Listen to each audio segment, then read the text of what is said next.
오늘은 지난주에서 그래서 두 번째 세례를 받아야 구원을 받는다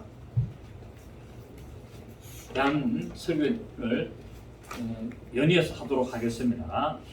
그래서 지난 시간에 이제 지난주에 마지막으로 하기를 뭐 했냐면은 세례는 마음의 할례다.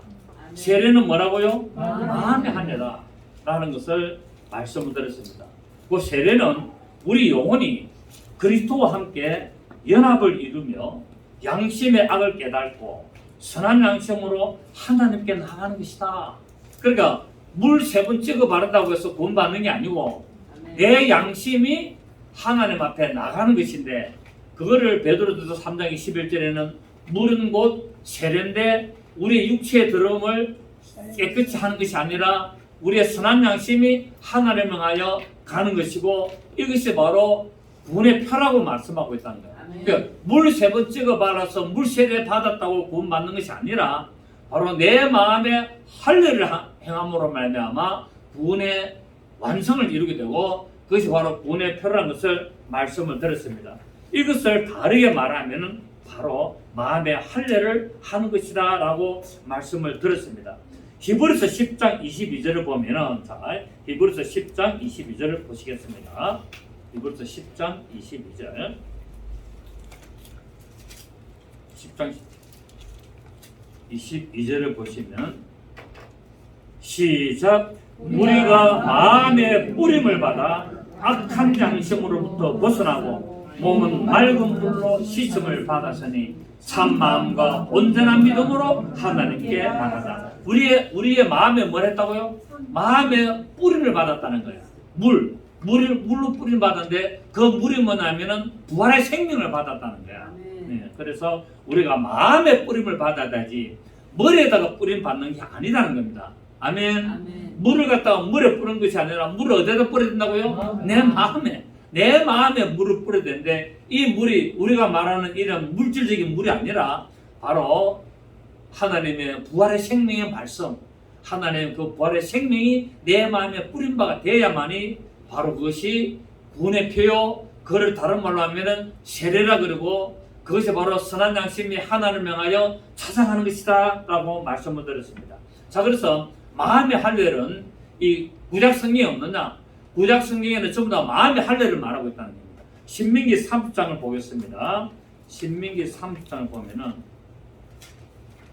신명기 10장입니다. 신명기 10장 16절입니다.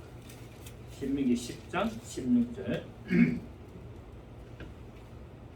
15절을 보시면 여호와께서 오직 내 조상들을 기뻐하시고 그들을 사랑하사 그들의 후손에 너희를 만민 중에서 택하셨으니 오늘 같으니라. 시작. 그러므로 너희는 마음의 할례를 행하고 다시는 목을 굳게 하지 말라. 마음의 할례를 행했으면, 곧 마음의 세례를 받았으면 하지 말라. 다시는 목을 굳게 하지 말라는 거예요. 목을 굳게 하지 말라는 것은 뭡니까? 겸손해라는 겁니다. 교만하지 말라는 거예요. 그러니까 이제 마음에 할례를 행했고 마음에 세례를 받았으면은 하나님을 향하여 항상 어떻게 하라? 겸손해라 라고 말씀을 하고 있습니다. 자, 신명기 30장 6절을 보겠습니다. 신명기 30장 6절을 보시면, 신명기 30장 6절 310페이지죠. 내 하나님 여호와께서 내 마음과 내 자손의 마음에 할례를 베푸사 너로 마음을 다하며 뜻을 다하여 내 하나님 여호와를 사랑하게 하사 너로 생명을 얻게 하실 것이다 라고 말씀을 하고 있습니다. 어디다가 할례를 베푼다? 누구에게? 내 마음과 내 자손의 마음에 할례를 베풀어서, 왜 할례를 베푼다고요? 마음을 다하며 뜻을 다하여 내 하나님 여호와를 사랑하게 하려고. 우리가 세례를 받는 목적이 뭐라고요? 마음과 뜻을 다하여 하나님을 사랑하게 하려고. 그래서 하나님이 우리 마음에 뭐 한다고요? 세례를 베풀고 이것을 할례를 베푸는 겁니다. 아멘. 자, 우리 예레미야 9장 26절을 봅니다. 그래서 구약 성경에도 보면은 전부 다 마음의 할례를 하라고 말씀을 하고 있습니다. 예레미야 9장 26절을 보시면 곧 애굽과 유다와 에돔과 암몬 자손과 모압과 및 광야에 살면서 살적을 깎은 자들에게라. 무릇 시작 모든 민족은 할례를 받지 못하였고 이스라엘은 마음의 할례를 받지 못하였느니라 하셨느니라. 아멘. 이스라엘이 몸에다가 할례를 다 행합니까 안 합니까? 이스라엘 백성들은 몸에다가 남자의 성에다가 다 할례를 행했지만은 하나님은 뭐라 그래 합니까? 너는 몸에다가 할례를 행했지만은 마음의 할례를 행하지 않았다는 거예요. 그러니까 몸의 할례를 행해봐야 의미 없고 무엇이 중요하다? 마음의 할례가 중요하다라고 말하고 있습니다. 그렇게 이스라엘은 마음의 할례를 받지 못한다. 자, 모든 민족 이방인들은 몸에다가 할례를 받지 못했고 이스라엘은 몸에다가 할례를 받았지만은 마음의 할례를 받지 못했다라는 거예요. 그래서 결국은 뭡니까? 뭐 이런 말 있죠. 무엇이 중요한디? 이런 말 있죠. 무엇이 중요한디? 여러분 무엇이 중요하나요? 마음의 할례가 중요하다는 거예요. 몸의 할례가 중요한 것이 아니라 마음의 할례가 중요한데, 그러니까 물을 3번 찍어서 물세를 받는 것이 중요한 것이 아니라 마음의 물세를 받는 것이 중요하다. 아멘. 이것을 성경은 말씀하고 있습니다. 한 구절 더 보겠습니다. 요엘서 2장입니다. 요엘서 몇 페이지죠?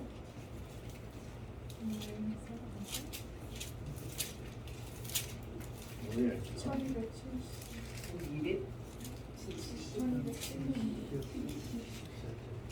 예? 1271. 내가 빨리 안 찾으시네. 요엘서 몇 페이지? 1271페이지. 1271페이지. 오늘 말해 내가 요엘서 안 찾았어. 이게 잘못됐네.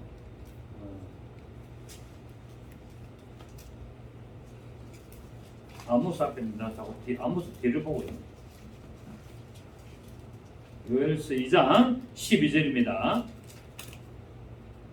여호와의 말씀에 너희는 이제라도 금식하고 울며 애통하고 마음을 다하여 내게로 돌아오라 하셨나니 시작 너희는 옷을 찢지 말고 마음을 찢고 너희 하나님 여호와께로 돌아올지어다.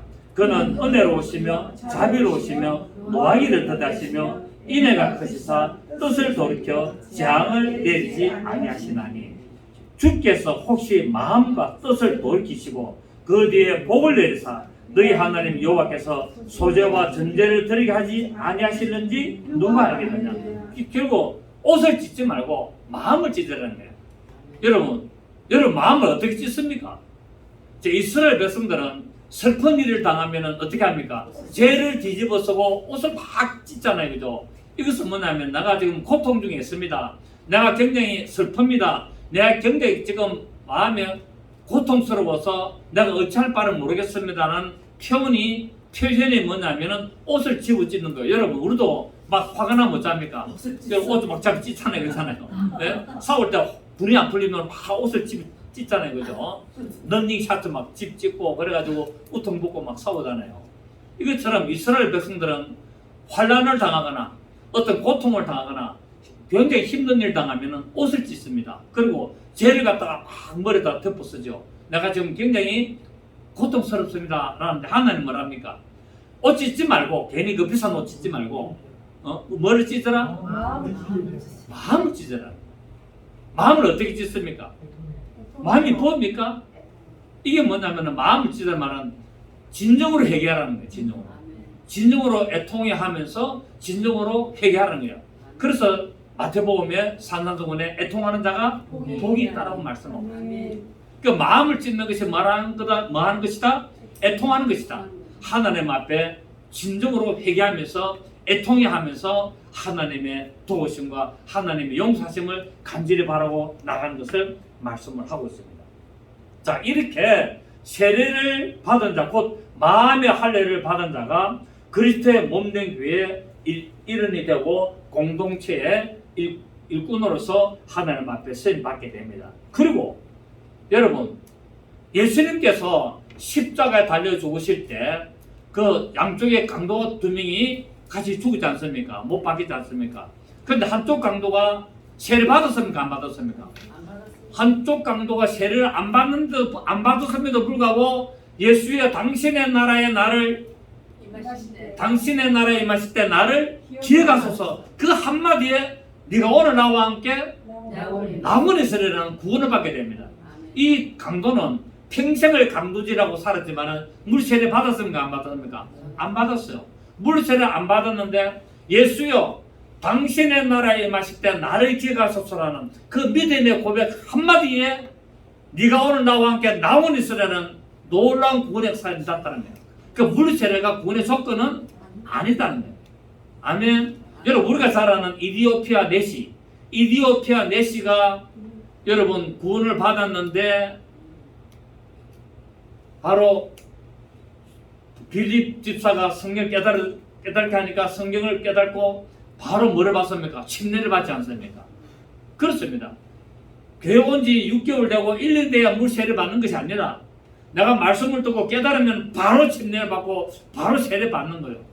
그리고 꼭 물세례를 안 받아도 성령 세례를 받게 되면은 어떻게 된다고요?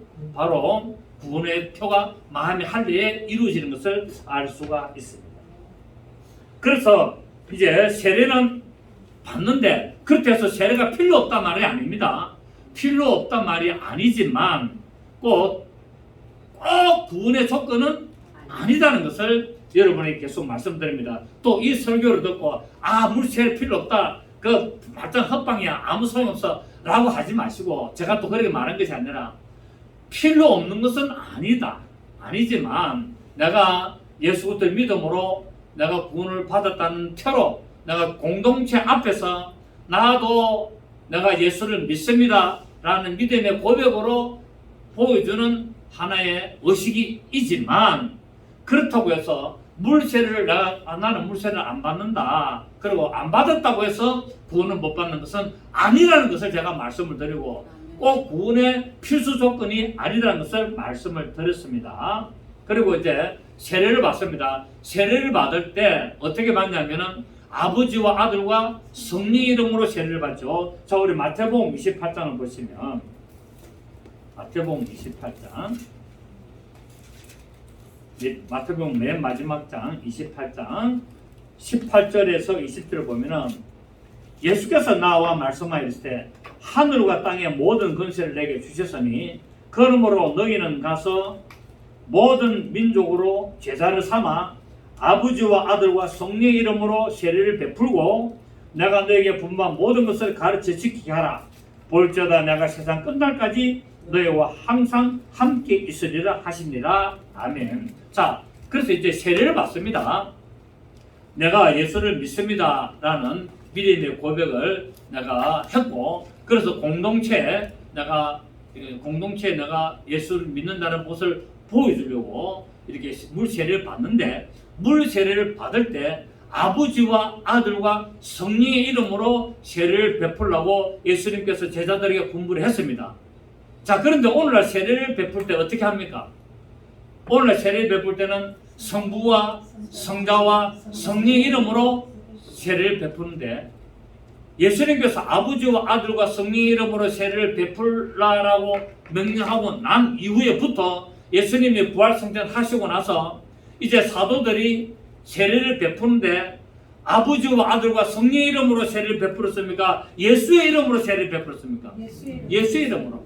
한 번도 성부와 성자와 성령의 이름으로 세례를 베푼 적이 없습니다. 성경에는.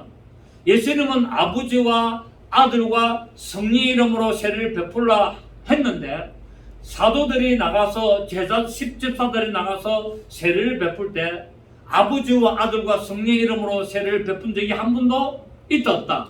없고 오직 예수 이름으로 세례를 베푸는 것을 성경에는 알 수가 있다는 사실입니다. 그래서 이 예수님의 명령을 따라서 예수님께서 명령하신 아버지와 아들과 성령의 이름으로 세례를 베풀 때 사도들이 제자들이 집사들이 나가서 세례를 베풀 때 예수 이름으로 세례를 베풀어 말미암아 곧 예수 이름이 아버지의 이름이었고 아들의 이름이었고 성령의 이름이었다는 것을 알 수가 있습니다. 자, 우리 사도행전 2장을 봅니다. 사도행전 2장에 보면, 사도행전을 보면 이제 세례를 베푸는 내용들이 쭉 나오거든요. 사도행전 2장을 보시면 2장 38절,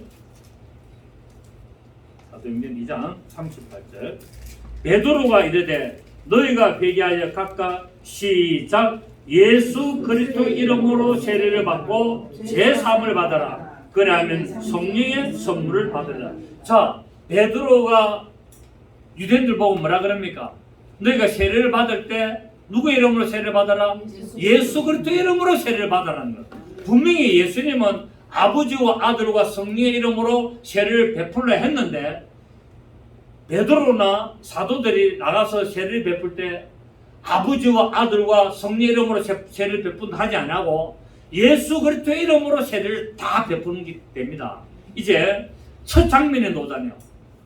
세례를 베푸는, 예수님의 명령을 따라서 세례를 베푸는 첫 장면이 사도행전 2장 38절부터 나오는데, 아버지와 아들과 성령의 이름으로 베푸는 것이 아니라 바로 예수 그리스도의 이름으로 세례를 쫙 계속 베푸게 됩니다. 결국 뭡니까? 아버지 이름이 예수요, 아들의 이름이 예수요, 성령의 이름이 예수라는 것을 알 수가 있습니다. 사도행전 8장을 봅니다. 사도행전 8장 16절입니다. 사도행전 8장 16절을 보시면, 이는, 자 15절에 그들이 내려가서 그들이 위하여 성령 받기를 기도하니 이는 아직 한 사람에게도 성령 내리신 일이 없고 시작 오직 주 예수의 이름으로 세례만 받을 뿐이더라. 이에 두 사도가 그들에게 안수함에 성령을 받는지라. 그러니까 이 사마리아 교인들이 물 세례를 받았을 때 누구 이름으로 세례를 받았다? 예수 이름으로 세례를 다 받았다는 거예요. 예수 이름으로. 또 사도행전 10장 48절 봅니다. 사도행전 10장 48절을 보시면 47절에 이에 베드로가 이르되 이 사람들이 우리와 같이 성령을 받았으니 누가 너희 물로 세례 베품을 금하리요 하고 시작 명하여 예수 그리스도의 이름으로 세례를 베풀라 하니라. 그들이 베드로에게 며칠 더 묻을기를. 예수님의 명령하시고 난 이후로부터 처음으로 세례를 베풀면서 계속 누구의 이름으로 베푸느냐? 예수 이름으로 계속 세례를 베풉니다. 아멘. 아멘. 맞습니까? 네. 전부 다 예수 그리스도 이름으로 베풉니다. 한 번도, 그리고 한 번도 아버지와 아들과 성령의 이름으로 세례를 베푼 적이 있다 없다? 없다는 거예요.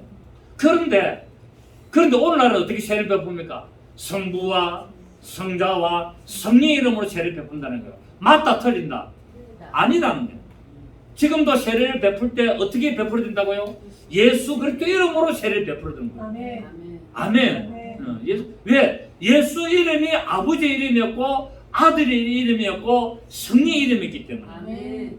그래서 사도들이 성령이 임하기 전에는 이거를 몰랐는데 오순절날 성령이 임하고 보니까 아버지와 아들과 성령의 이름으로 세례를 베풀라는 것이 바로 예수 이름으로 세례를 베푼 줄을 알았다는 거예요. 아멘.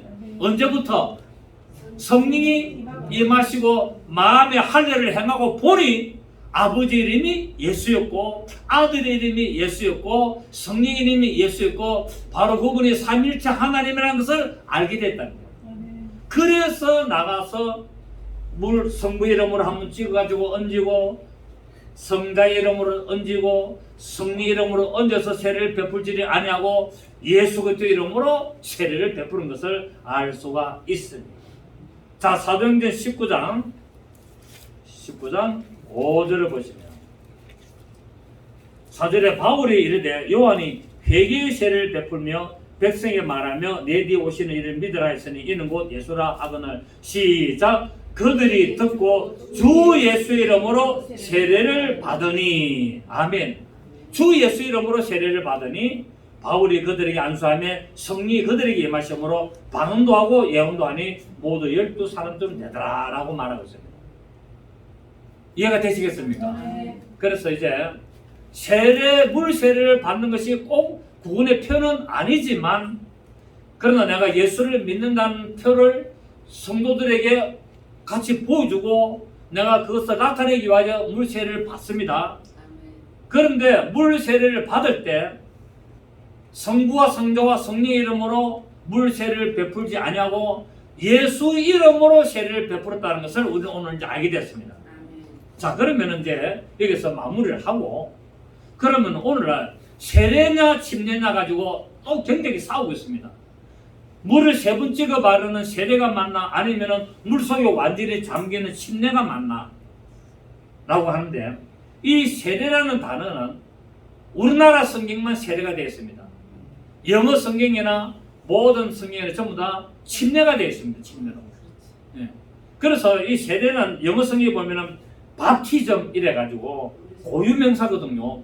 밥티즘이 뭐냐면은 물속에 잠긴다. 물속에 잠긴다는데 우리나라 성경도 영어 성경에 보면은 밥티즘으로 되어 있습니다. 물속에 잠기다 했는데 번역하면서 세례를 바꾸었어요. 왜냐하면은 여러분 우리 절에 가면은 부처님 오신 날 보면은 그 부처 인형 만들어놓고 거기다 뭐 붓습니까? 물 붓잖아요. 그 세례거든요. 그거를 따가지고 세례로 번역을 한 거예요. 본래는 뭡니까? 밥티즘, 침례라는 거예요. 그 예수님도 세례요한한테 세례를 받을 때 세례 받았습니까? 침례 받았습니까? 예수님도 침례를 받았습니다. 예수님도 물 3번 찍어 바른 게 아니라 예수님도 물 속에 완전히 잠겨서 올라오는 침례를 받았습니다. 그래서 이 우리 성경을 보면 우리나라 성경만 세례라고 번역되어 있고 나머지 모든 성경이 전부 다 밥티즘, 침례로 전부 다 되어 있다는 말인데, 이 밥티즘이라는 말은 물에 잠기다라는 말입니다. 자, 마태복음 3장 16절. 마태복음 3장 16절 보시면 예수님께서 세례받는 장면을 봅시다. 예수님께서 세례받는 장면 3장 16절, 예수께서 세례를 받으시고 곧 물에서 올라오실 때, 자, 물에서 올라오신다는 말은 물속에 내려갔다는 말이겠죠. 물속에 내려가지고 완전히 잠기고 난 후에 물에서 올라오실 때 하늘이 열리고 하나님의 성령이 비둘같이 내려 자기 위에 임하심을 보시더니, 그러니까 여기도 예수께서 침례를 받으시고라고 해야 된다는 거예요. 침례를 받으시고 해야 되는데 우리나라 성경은 전부 다 세례를 받으시고, 그 영어 뭐 킹 제임스 성경이나 NIV나 뭐 모든 영어 성경에 보면 전부 다 바티즘으로 다 되어 있어요. 세례라는 단어가 없어요. 우리나라 성경이 번역하면서 이 불교의 영향을 받아가지고 세례라고 번역을 한 겁니다. 근데 또 어떤 그림 보면은 예수님이 강에다가 이렇게 호수에다가 이렇게 물을 탁 잠기는데 물 웅덩이에 딱 서가 있고 세례요한이 물을 퍼가지고 머리에다 3번 찍는 그림을 또 그려놨어요. 얼마나 웃긴 이야기입니까?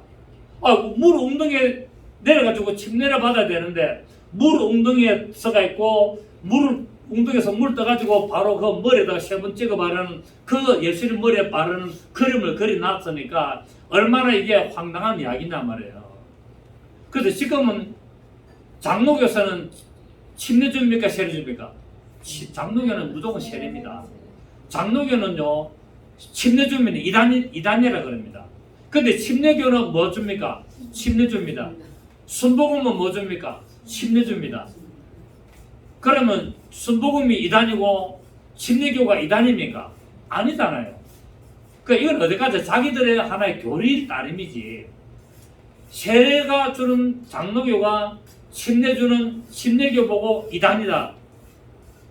또 침례 주는 순복음 교단 보고 이단이다 해서는 된다 안 된다? 안 된다. 도리어 침례교가 맞다는 거예요. 침례 부분에 대해서는 침례교나 순복음이 맞습니다. 침례 주는 게 맞아요. 왜? 성경에 그려놨고 예수님도 침례를 받았기 때문에. 또 예수님도 명령할 때 너희는 모든 족속으로 침례를 주라라고 했기 때문에, 밥티즘 주라 했기 때문에 그렇습니다. 아시겠습니까?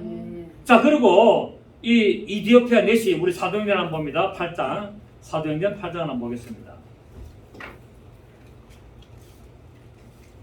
사도행전 8장을 보시면 38절, 사도행전 8장 38절.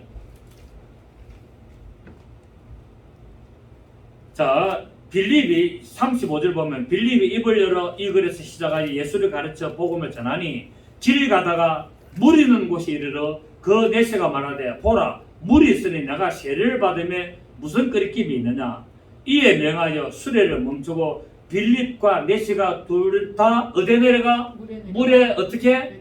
내려가 빌립이 세례를 베풀고 둘이 시작 물에서 올라올 새 주의 영이 빌립을 이끌어 간지라 내시는 기쁘게 길을 가므로 그를 다시 보지 못하리라. 그러니까 이 내시도 세례 받았습니까? 침례 받았습니까?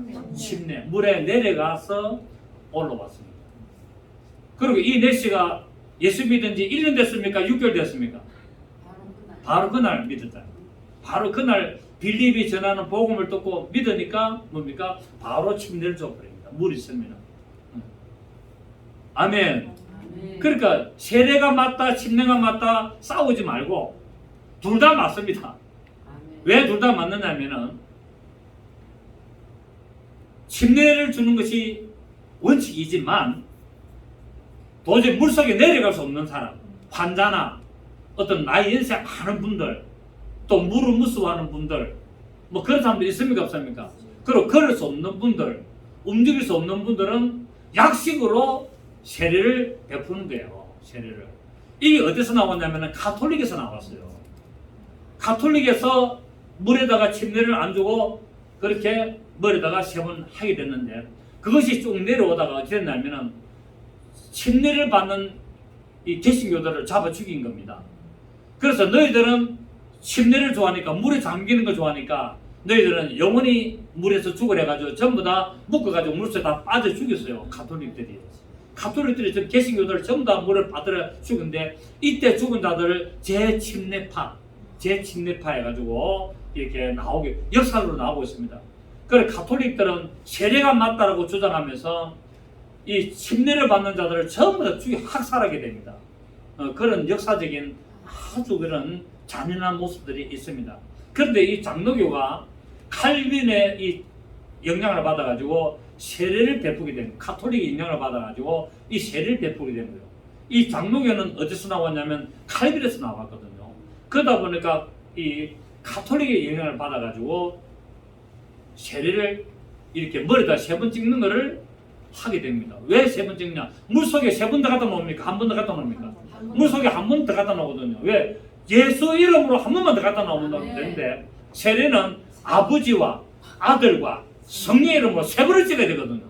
그러니까 물세례 오늘날 교회에서 물세례 베풀 때 아버지와 아들과 성령으로 3번을 찍어 바르는데 침례 줄 때는 3번 더 갖다 나오는 게 아니고 한 방에 죽었다가 사는 겁니다. 아멘. 그래서 그냥 단번에 구원을 이루는 것을 상징을 하고 있는 것을 볼 수가 있습니다. 자, 그래서 우리 교회는 저는 장로교지만은 개척할 때부터 뭐 했습니까? 이날까지 저는 침례를 베풀었습니다. 저는 이날까지 침례를 베풀었는데 왜? 성경적으로 맞으니까 침례를 베풀었는데 또 우리 교회에서 오시는 다른 교회에서 오신 분들이 이제 우리 교회에서 신앙생활 하다가 이 설교를 듣고 우리는 1년에 한 번 하잖아요. 1년에 한 번 딱 침례를 합니다. 1년에 한 번 딱 침례를 할 때 저 송정 바닷가 가가지고 전부 다 침례를 하잖아요. 하는데 그때 다른 교회에서 세례를 받으신 분이 나도 침례를 받아야 되겠다고 원하시면은 침례를 다시 합니다. 한데 나는 뭐 세례 받았기 때문에 안 하겠습니다 하면은 또 안 해도 됩니다. 그것이 뭐 구원하고 관계가 없기 때문에. 그러나 침례를 받고 싶다면은 다시 침례를 다 했고 우리 교회에서는 수많은 사람들이 침례를 받았습니다. 여기 침례 안 받은 사람 손 들어보세요. 다 받았죠, 그죠? 다른 교회에서도 세례 받은 분도 우리 교회는 다 받고 그렇게 했습니다. 그래서 세례나 침례나 똑같지만 약식이고 정식이고 이렇게 구분을 할 수가 있다. 그런데 너는 세례를 받았나? 그 엉터리다. 이 싸우면 안 된다 말입니다. 아시겠습니까? 다 인정을 해 주셔야 되는 거예요. 그러나 나는 목사님의 설교를 듣고 성경을 보니까 침례가 맞다는 믿음이 왔다. 그래서 다음에 할 때 나는 침례를 다시 받고 싶습니다라고 하면은 받을 수 있습니다. 그런데 세례를 받은 목사님은 침례를 못 줍니다. 단임 그 침례 세례를 베푸는 목사가 자기가 세례를 받은 목사는 세례만 줄 수 있지 침례를 못 줍니다. 네. 아시겠습니까? 침례를 받은 목사가 침례를 줄 수 있습니다. 그 저는 세례를 신앙생활 할 때 집사 때 세례를 받았다가 저는 다시 침례를 다시 받았어요. 그 2번 받았죠. 세례를 한번 받고 이게 침례가 맞다 해서 다시 나는 예수님처럼 완전히 물에 한번 잠기겠다 해가지고 침례를 받았기 때문에 우리 교인들한테는 저는 장로교 목사지만은 침례를 베풀 수 있는 자격이 있습니다. 그래서 여러분 참고로 하시고 저는 그래서 침례를 받은 목사이기 때문에 침례를 줍니다. 자, 그리고 세례를 받는데 이제 이 세례를 대상은 누구냐 하고 하면은 구원의 말씀을 받고 믿는 자는 모두 다 침례를 바로 받을 수가 있다. 오늘날 교회에 있는 것처럼 출석한 지 6개월 되고 학습받고 1년 되고 세례를 받는 것이 아니라 복음을 전해 듣고 믿으면 즉시로 세례를 받을 수가 있다. 이디오피아 내시를 보면은 알 수가 있다라고 말씀을 드렸습니다. 우리 한 번 더 보겠습니다. 사도행전 8장 35절. 사도행전 8장 35절 한 번 더 보시면 그 내시가 빌립에게 말하되 35절에 빌립이 입을 열어 이 글에서 시작하여 예수를 가르쳐 복음을 전하니 길이 가다가 물 있는 곳이 이르러 그 내시가 말하되 보라 물이 있으니 내가 세례를 받으며 무슨 거리낌이 있느냐. 이에 명하여 수레를 멈추고 빌립과 내시가 둘 다 물에 내려가 빌립이 세례를 베풀고 라고 말씀을 하고 있습니다. 자, 우리 사도행전 2장 다시 돌아갑니다. 사도행전 2장 40절. 사도행전 2장 40절 보시면 사도행전 2장 40절 41절에 또 여러 말로 확정하며 권하여 이르되 너희가 이 폐간 세례에서 구원을 받으라 하니 시작. 그 말을 받은 사람들은 세례를 받으며 이날에 신도의 수가 3,000이나 다더라. 자, 사도 베드로가 나가서 막 설교를 합니다. 설교를 하니까 유대인들이 설교를 듣고 마음에 찔렸어요. 마음에 찔려가지고 형제들아 그러면 우리가 어떻게 하면 되겠느냐고 하니까 사도 베드로가 38절에 너희가 회개하여 각각 예수 그리스도 이름으로 세례를 받아라 라고 하니까 이날 이 3,000명이나 되는 사람들이 세례를 받게 됩니다. 1년 된 설교 듣고 1년 후에 지금 세례 받습니까? 설교들은 그날 받습니까? 설교들은 그날 회개하고 바로 침례를 받습니다. 아멘. 아멘 되시죠? 자, 우리 사도행전 18장. 사도행전 18장 8절 보시면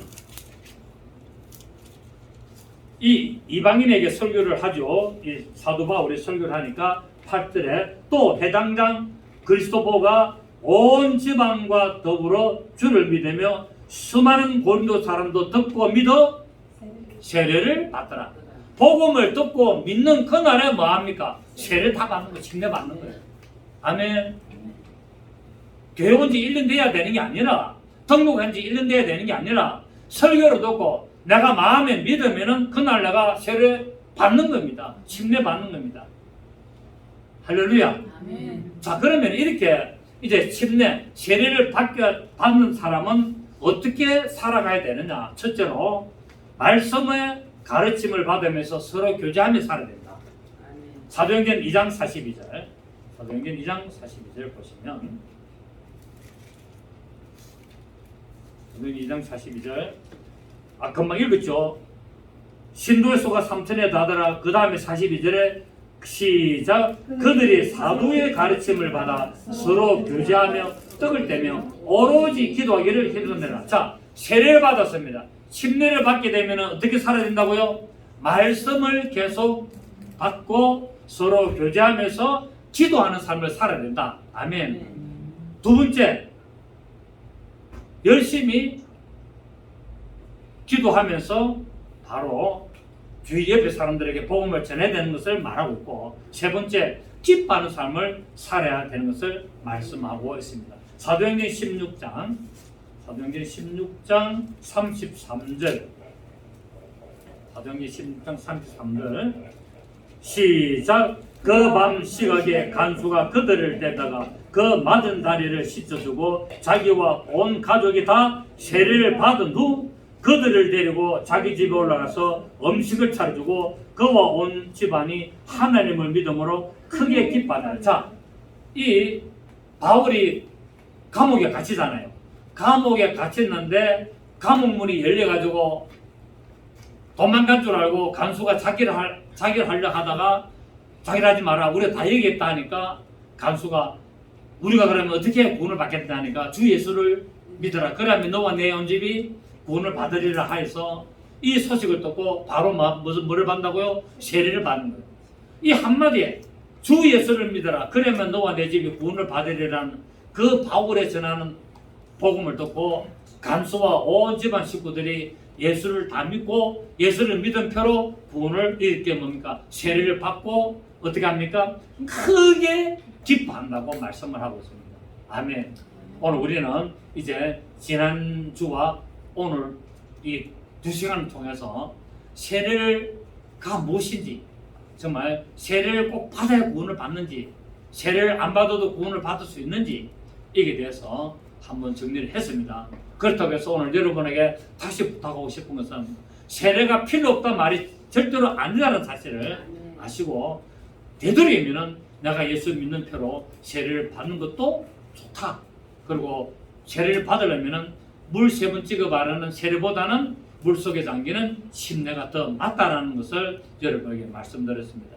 이 믿음이 여러분에게 큰 역사 있기를 예수 이름으로 축복합니다. 살아계신 주님 감사드립니다. 그렇습니다. 구원의 조건은 예수를 믿는 것이지 세례를 받는 것이 아님을 우리가 알았습니다. 그래서 구원은 믿음으로 출발하고 또 믿음으로 출발하면서 그 구원의 과정 속에서 회개와 순종이라는 과정을 통하여 완성하는 것을 우리가 알았습니다. 우리의 모든 삶 속에 우리 신앙생활에 예수 그리스도를 믿는 믿음으로 출발하여사오니 그 믿음의 완성을 위하여 늘 회개하고 하나님의 말씀에 순종하여 나가는 우리의 믿음의 완성이 되게 하여 주시옵소서. 인도하시고 역사하시는 성령님께 감사하고 살아계신 예수님의 이름으로 기도드립니다. 아멘.